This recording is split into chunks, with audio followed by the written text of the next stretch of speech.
My name is Pallavi Ramnarayan, and I run the data science team at Omniscience. So first, I'd like to say thank you for being here today. Thank you for sticking through lunch and staying to hear me talk. And thank you to Plug and Play for arranging this for both all the startups as well as all of our corporate partners. Omniscience at its core is a distributed machine learning company, right? And what that means is that our core technology is inherently horizontal. And so what you'll never hear us do is you'll never hear us come here and say, we can assess risk better than an insurance company. What we will say is we can help you assess risk faster, more efficiently, and more comprehensively, right? So our core technology came out of work that we did for the US intelligence agencies, and that was around being able to understand comprehensive emerging events using disparate snippets of data. And I bring that up because it'll be very key to some of the core products that we're going to talk about. Our team, the company was founded by Sunil and Manu. They both have over 20 years of experience in industry each, solving very cool problems that we can talk about as well. But really what I want to focus on is this bit here. This bit about the value that we drive for our customers, because at the end of the day, to borrow the words of Saeed, that's what's going to be the most important to you. So in order to set the stage a little bit, I want to tell you that Omniscience is focused on insurance and banking as our primary verticals, and we have 3 products that we're going to market with right now. The 2 that I really want to focus on today are underwriting and capital management. So jumping straight into underwriting. Now this is very relevant given the esteemed panel discussion that we just had. So today what we see is our customers have legacy technologies, they're using human underwriters, and they largely use rules-based systems. Those systems are very rigid, and so there's a lot of human intervention required. What we're doing with our customers is we're bringing them to this underwriting 1.0, introducing machine learning for advanced nuanced decisioning, moving to full automation with complete audit capabilities. But really, and this is something that I've heard quite a bit of today, really where everybody needs to go is underwriting 2.0. But how you get there will end up being the difference between the making of your company or the breaking of your company at the end of the day. Underwriting 2.0 is where you get to continuous risk assessment using alternate data sources. But if you don't put in the right bones in the middle, you'll never be able to scale here effectively. So how are we achieving this with our customers today? Well, we've already partnered with one of the global life reinsurance companies, one of the leading ones, and what we've done is we've designed a system that dramatically decreased their costs for underwriting, and it also dramatically sped up the process. The advantage of this is that now enables them to create new products at a much lower cost to target a broader base of the market. And we'd love to go into more detail on how we achieve that. And we have built a lot of IP around the ingestion of data on paper, the ability to accurately replicate the decisioning process of underwriters, and how to include additional data, right? I want to talk a little bit about this additional data step today because I think that that's something that's very relevant to this discussion. So we believe that you can think of data and understanding people as being GPS satellites trying to lock in on a location.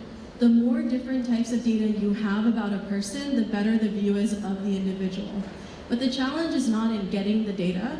Anybody can get the data. The challenge is in mining it effectively to get to an N of 1. Not segmentation, not understanding nuanced segmentation, but actually an N of 1. How am I different from my sister, right? So what we believe is that they're the usual suspects of open data, but really where the rubber hits the road is in behavioral data. So today I've brought something special that we don't always show, but I'd like to walk you through. It's an example of using mobile trajectory data, which is tracking people's behaviors using their cell phones, to make some risk assessment type inferences about a particular individual. So this is data for one individual across a couple of hours. When you're looking at mobile trajectory data, you're getting 20 billion log lines a day, and you're mining that to individualize patterns, right?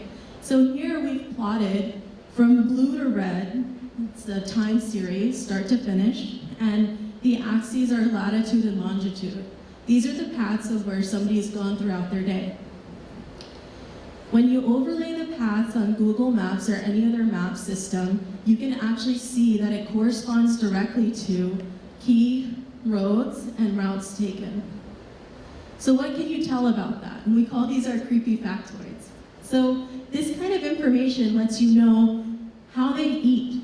In the US, TGI Fridays, probably not the most nutritious meal, where they shop, and something about how they live. Now, this happened to be somebody in Florida, and if you're familiar with Florida, you know it's moist, there's a lot of greenery. If you have no grass in your yard, you're doing something wrong, or you don't have enough money to maintain your yard. We've had P&C insurers tell us that if I could only see somebody's house before underwriting it, I could immediately tell you what the true risk assessment is for that. So this is what we mean by being able to bring different forms of new data sources into traditional risk assessments. It has to tie into the way your risk models are built today, otherwise it won't be useful to you. So there's one more thing I wanted to talk about, and that is our capital management solution. So this was originally built out for banking, and it was built originally around risk modeling. Very quickly, our insurance customers came to us and said, hey, risk modeling for us is a lot more complicated than in banking. Can you help us also? And that's what introduced us to this problem of using replicated portfolios and other proxies because actual models took too long to run. Or, for example, being able to free up additional capital, or allocating additional time to the investment team to optimize ratios before the close of a quarter or the close of the year. The problem with modeling in insurance, and I won't go through all the words here, I'll just point at this picture. So the problem with modeling capital in insurance is what's called the nested stochastic modeling problem, where the input to stochastic formulas are themselves stochastic variables, and it creates this fanning out effect. So this is a really simple example where in a risk-neutral world, you have a couple stochastic models that explain how your business behaves, and to that, you run those for a couple real-world outer scenarios, right? And what happens is that if you're a mid-size insurer, you only have 100,000 policies, and it only takes you 1/1000th of a second to run each of these, you'll end up taking nearly 32 years to run your economic capital numbers. And that's if the model never stops running, right? So what we do at Omniscience to help our customers become compliant with Solvency II and IFRS 17 and other regulatory requirements is we distribute the underlying models that are involved here.